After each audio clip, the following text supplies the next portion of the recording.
როდესაც ბიბლიას ვსწავლობთ და რწმენას ვიძენთ, ჩვენ არ ვცდილობთ რაიმე სახის თეოლოგიური თეორიის ან სისტემის შესწავლას. განა არ ვცდილობთ ხსნის შესახებ სწორი გაგების მიღებას. მამის ეპოქაში ღმერთმა გამოიყენა სახელი იეჰოვა, ხოლო ძის ეპოქაში სახელი იესო.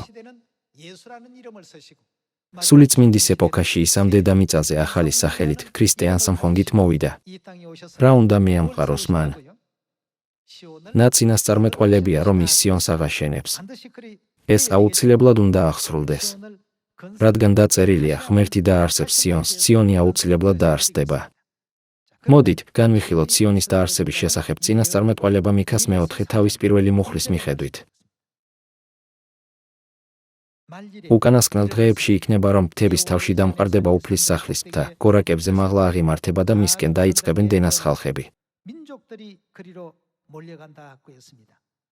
ბოლო დღეებში იქნება ადგილი, სადაც ხალხი მოედინება. ორი მუხლი. მოვლენ უამრავი ხალხები და იტყვიან, წამო, ავიდეთ უფლის მთაზე და იაკობის ღვთის ტაძარში, რომ გვასწავლოს თავისი გზები. როდის მოხდება ეს? ბოლო დღეებში. ვინ მოვა და გვასწავლის? ღმერთი. რომელ მთაზე? რომ გვასწავლოს თავისი გზები და ვიაროთ მისი ბილიკებით, რადგან სიონიდან გამოდის რჯული და იერუსალიმიდან უფლის სიტყვა. დაწერილია, რომ ბოლო დღეებში ღმერთი გვასწავლის თავის რჯულს უფლის მთაზე, ანუ სიონის მთაზე.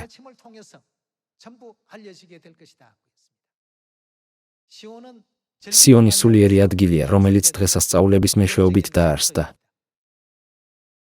მაშინ რომელი ეკლესია ზეიმობს ღვთის დღესასწაულებს? ჯერ ეს საკითხი უნდა დავამოწმოთ. რომელი ეკლესია იცავს 7 დღესასწაულს სამჯერ და ყოველკვირეულ დღესასწაულს შაბათს?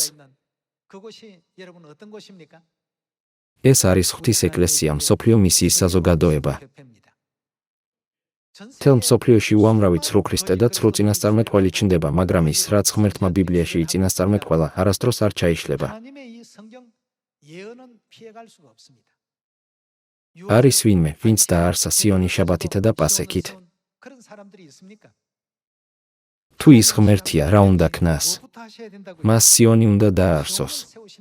სიონს ღმერთი აფუძნებს. სიონის დასამყარებლად განა მას არ უნდა მოეტანა ახალი აღთქმის დღესასწაულის სიმართლე? ასევე როდის უნდა გამოჩნდეს ის? ის ბოლო დღეებში უნდა გამოჩნდეს. როდესაც მათ ეს სახარების მე-24 თავში მოცემულ წინასწარმეტყველებას ვსწავლობთ, ვისი მოსვლის შესახებ გვასწავლის ლევოს ხისიგავი. იესომ თქვა, იცოდეთ, რომ ის ახლოა, კართანაა.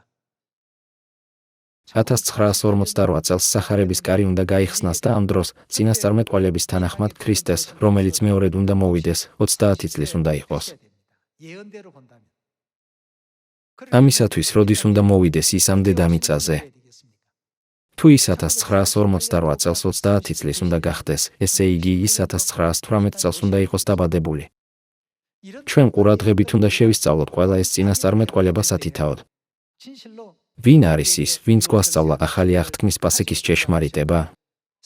ვინ არის ის, ვინც აღადგინა შაბათის დღისა და 7 დღესასწაულის ჭეშმარიტება სამჯერ? ეს ყველაფერი წინასწარმეტყველებების მეშვეობით უნდა დავამოწმოთ. ვინ აღასრულა ყველა ეს წინასწარმეტყველება? ეს არის ღმერთი ან სანგხომ, რომელმაც დაარსა სიონი.